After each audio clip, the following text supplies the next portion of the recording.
welcome to your favorite show, Enlightening the Youth. My name is Portia Sunwa and I am your host.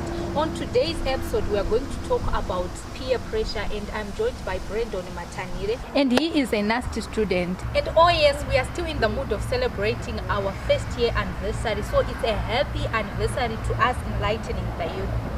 So Brandon, welcome to Enlightening the Youth. Thank you, and I also want to say happy anniversary to Enlightening the Youth. Thank you. The Lord has been so good. So, Brandon, tell us more about Brandon Matanire. Who is Brandon? So, Brandon is just an ordinary kid. I'm actually just an ordinary kid.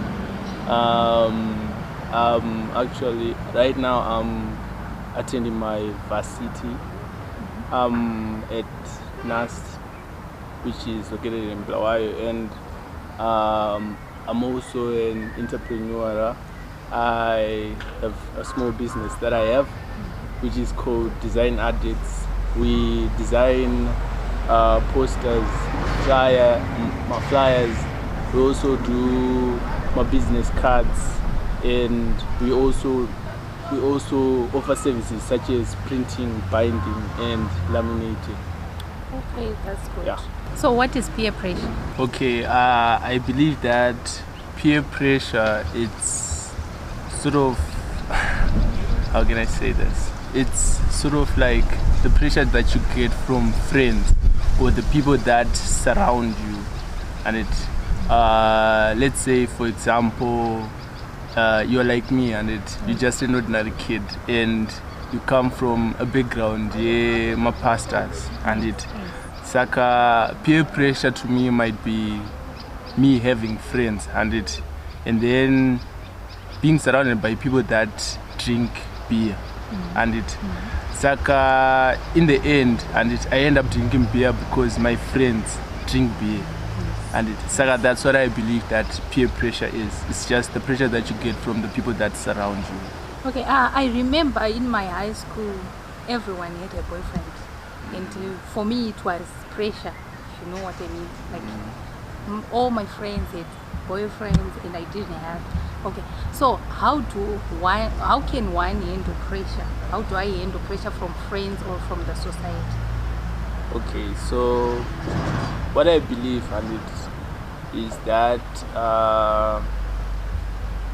there are many ways that a person can handle pressure.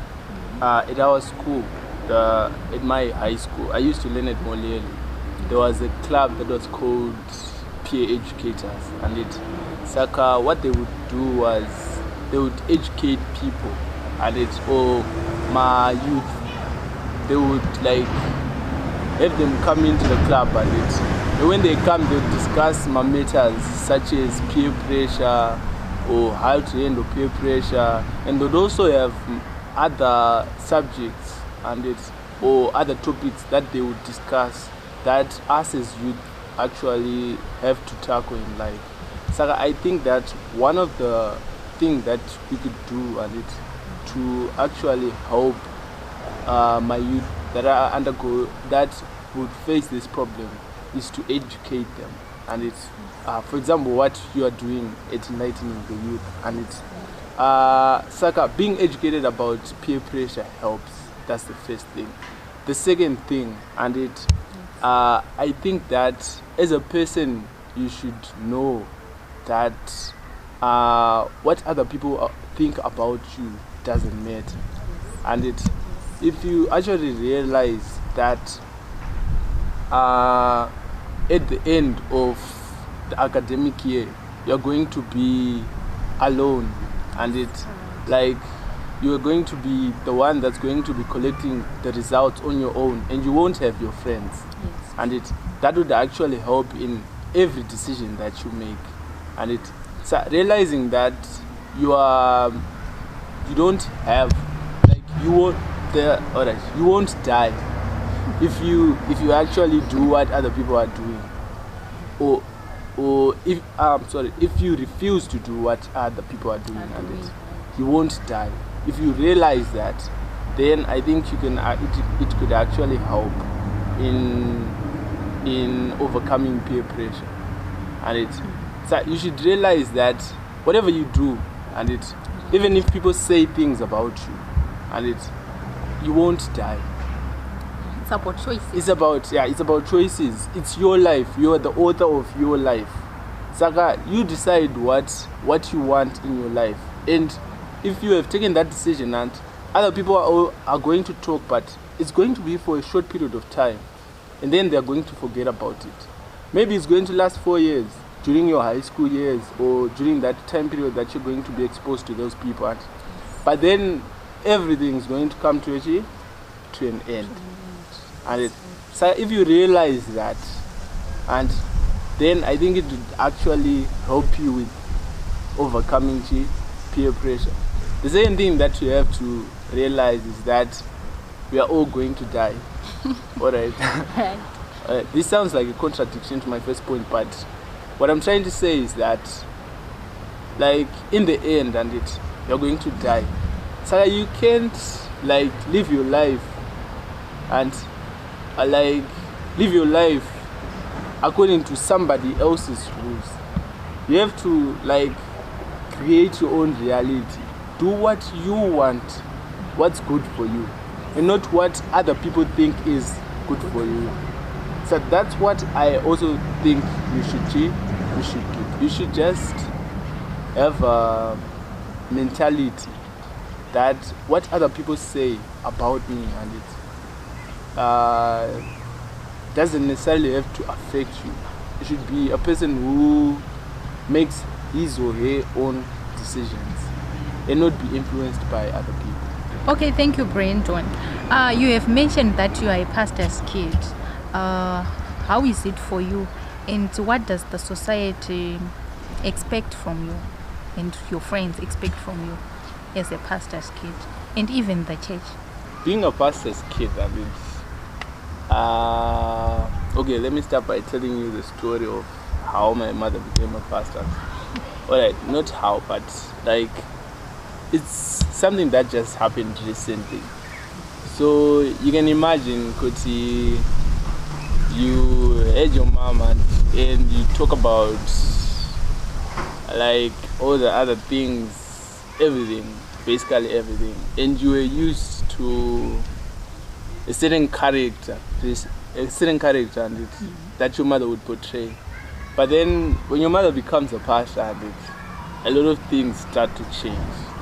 Saka, in Nango personally, I wasn't a person who was used to people changing. And so at first, I won't lie, it was actually hard for me. But with time, everything gets a bit easier and easier, and because you get used to everything. To waking up and praying 3 a.m. Yeah, exactly. Things like that. And I think being a pastor's kid it has been an eye opener, because like I said, and at the end of the day, we are all going to die. So we should actually live our life here, but we should actually live it in the right way, and also we should also prepare for the next life. So being a pastor's kid has been hard at the beginning, but I'm actually getting to appreciate it, and because there are a lot of things that I learned as a pastor's kid. Then in the society, to answer your second question, I have a lot of friends, and to tell you the truth, and the people I play with are those kind of people that, do all the crazy stuff, they drink beer, they smoke weed, and they do all that kind of stuff, but as a pastor's kid, most people expected me to sideline my friends and to leave them and not play with them because they do all that kind of stuff. But that's what most people expected from me, but as an individual, I didn't see that as the right approach, and I think I'm actually responsible for helping those people. Yeah, You see, Sarah, in Ango personal, I talk to my friends, but I don't do what they do. Like, we talk about everything, and they tell me their problems, they tell me all the stuff that they do, but like, we talk, and yes, the general. Then I also give them advice, and these days I've noticed that our conversations have actually changed, and we used to like spend the whole day talking about girls and how to go get girls, and but these days we mostly talk about productive stuff. Like, usually the conversations that I have with my friends are mostly about business and entrepreneurship in life.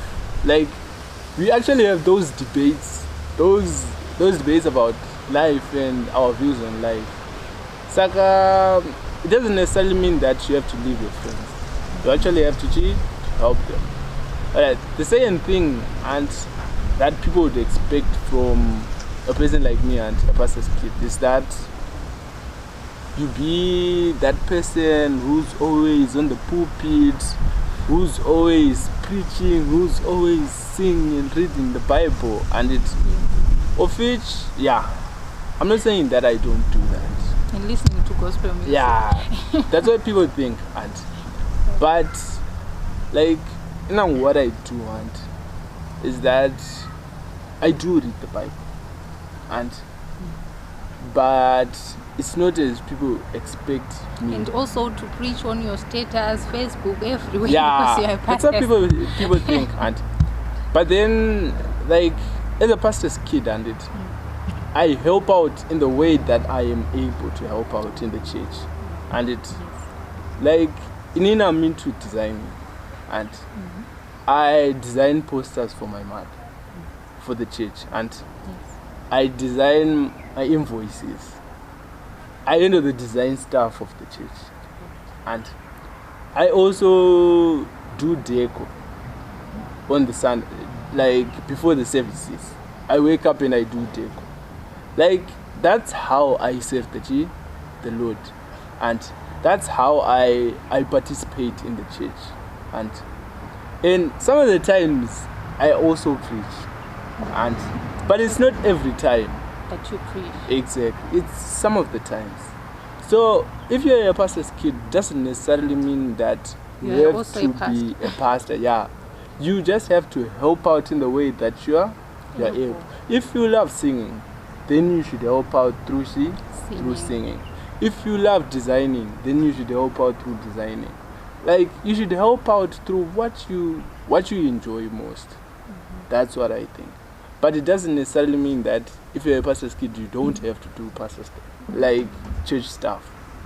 You should help out.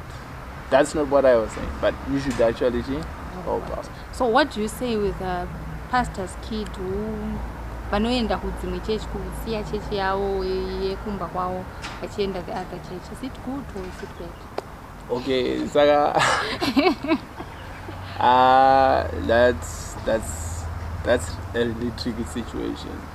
Like, alright, even the Bible says that, sometimes a prophet is not accepted in her own house, and Saka, you'd find kuti pane problem netka ye familiar with the person, and it like exactly.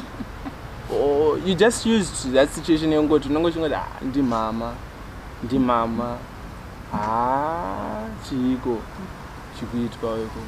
Saka, the reason why other pastors' kids end up going to other churches and they could vanenge vachiedza kubvisa that situation kuva familiar with the pastor, and But is it good? Alright, tandukedza ndezvekuti yo kana uchiona kuti zvinoku hazvikuita kuti utadzire Mwari, and then it's a good thing, and but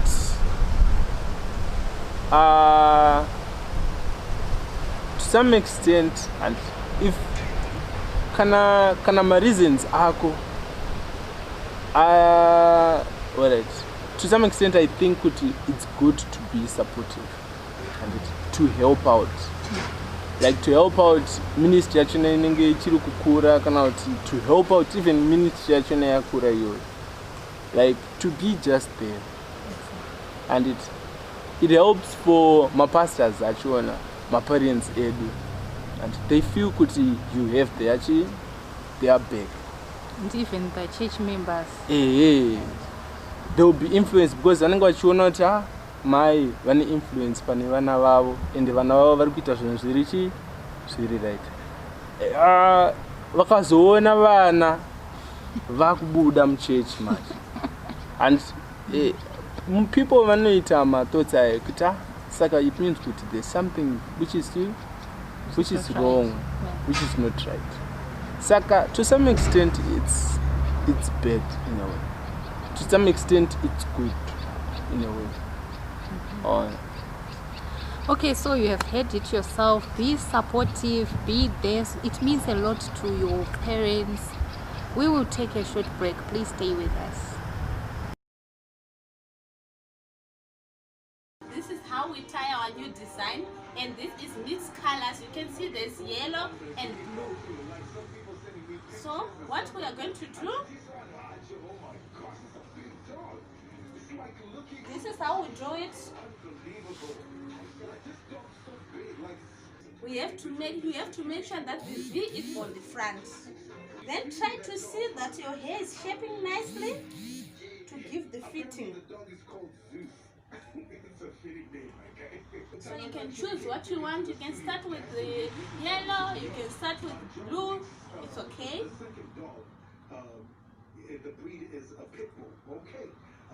So on the end, you just tuck it inside like this. Then when you're done with that side, then you can take another color again.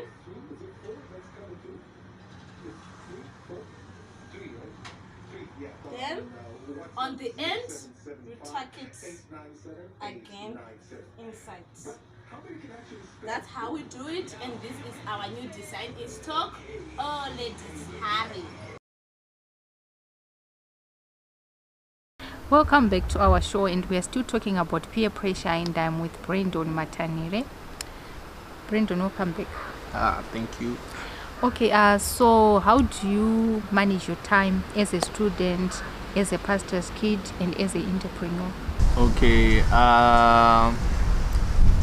so there was a time in my life and where I was used to focusing on one thing at a time, and like when I was in boarding and like, you know, the situations in my boarding schools, like vanenge vachingokuita kuti muverenge chete, and so I was used to that type of scenario, but when I went to varsity, there's something that I realized, kuti in life and you're going to have a lot of things that you're going to be doing.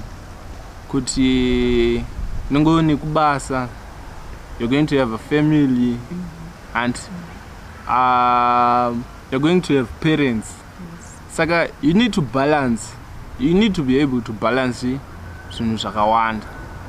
It's like at the same time.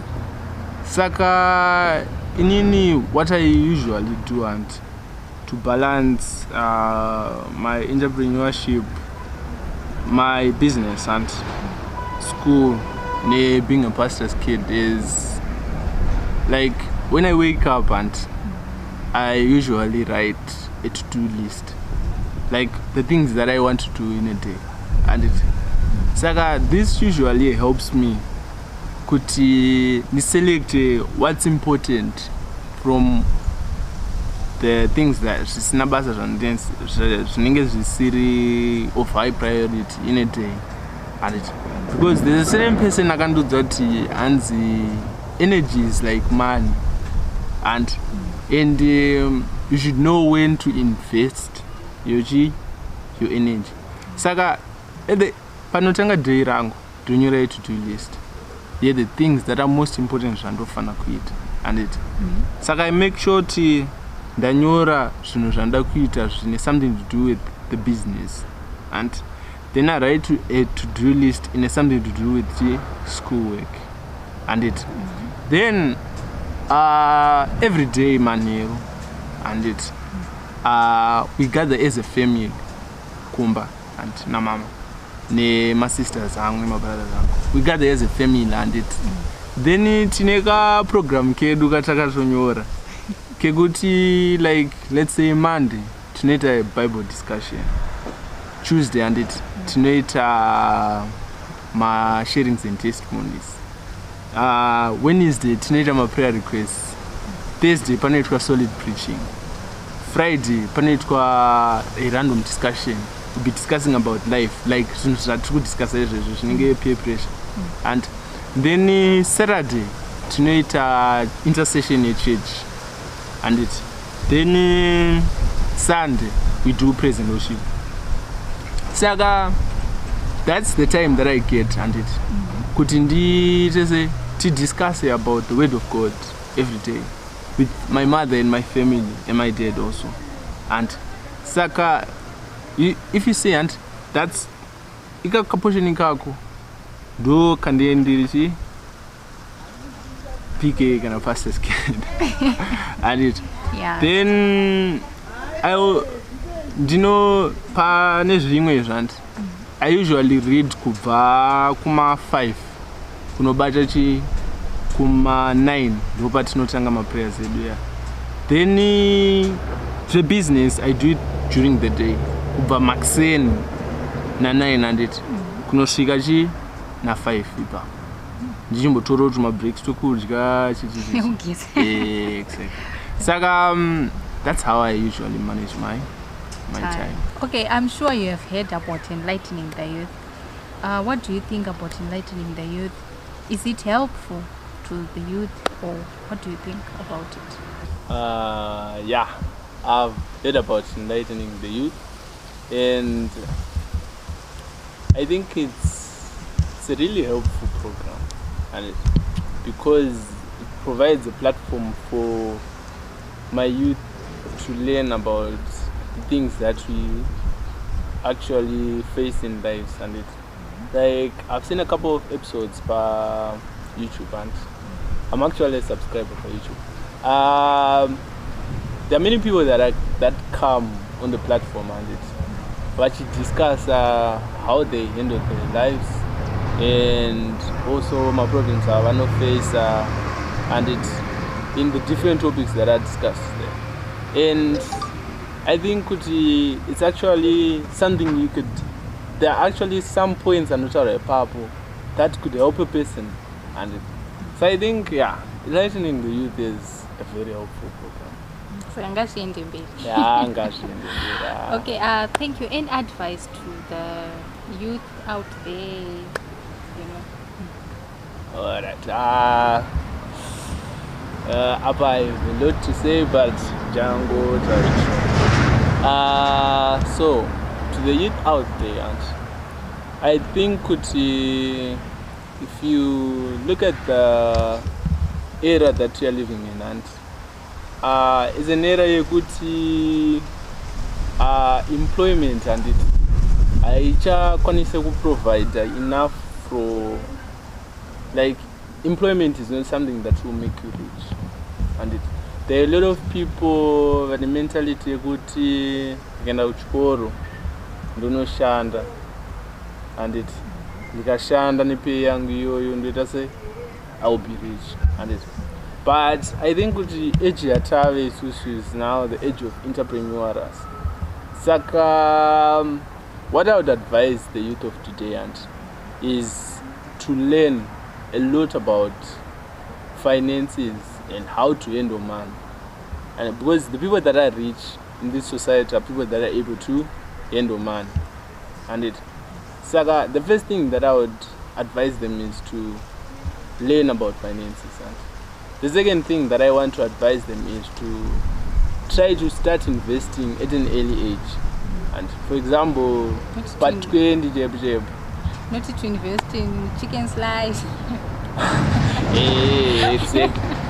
And you should start investing and in like find what you are passionate about and invest in it and at a very young age. Watch builder, but also she doing other things on the side and school even businesses. And I'm saying find something that you do on the side and that you are passionate about. Watch developer and it's while you are going to school and even if you start working and it would be good to reinvest in some sort of business so that and also the other thing and that I would advise my youth of today and is like to try and like engage in my programs are helpful. Yeah. For example, Rafane Guti program enlightening the youth, and it's actually a useful program that helps you to face more problems are not now in life, and also to follow my motivational speakers. One Les Brown, and Eric Thompson, and those people, they talk about life and they also motivate people, and Saka, if you listen to those things in the morning and like unotanga your day on a very high note, like unotanga already pumped up, so you'll be like so because you'll be motivated. Saka, you know what I did, and I used to listen to a lot of people, but it was hard for me to leave hip hop. You know, as a pastor's kid, moms are gonna go Saka, even attitude young, it started to change, and it's due to exposed and hip hop, movies, and but I actually realized I could replace music with something else, like kutosiya ndovanda share zvandotera and it zvanzi singashandi, but I replaced music with motivational videos. Saka, like usually pandeni ndichifunga kuti ndomboteerera something and I listen to my motivational videos, and they keep me pumped up throughout the day. And my motivational videos yayo pane mamwe ma preachers anoita se anoparidza that actually motivate people. There was a sermon that I listened to,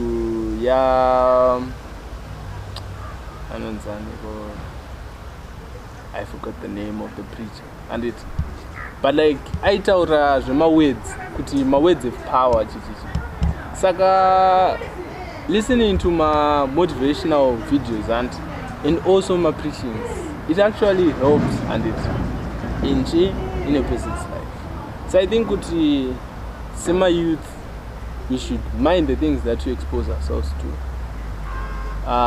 Be people that are continuously learning about different things, about life, about finances, about a lot of things. And Saka, that's what I would advise my youth. Well, thank you so much, Brandon, for sharing your time with us. We really appreciate it. Thank you so much. May God increase you. I wish you all the best. That was Brandon Matanire. So if you want a poster, if you want any graphic design work, if you want binding, if you want laminating, you can also check out on his social media pages on Facebook, Design Addicts, on Instagram, Design Addicts, Thank you so much for supporting us, and thank you so much for all your messages wishing us happy anniversary. Keep on sending your messages to 07823765508. I will repeat, 07823765508. And please keep on subscribing to our YouTube channels, Viva Africa TV and Sunwa Portia. And please leave a comment. Like our social media pages on Facebook, it's Enlightening the Youth, Instagram, Enlightening the Youth. Thank you so much. For me and the team behind the crew, it's a goodbye. See you next time, same place.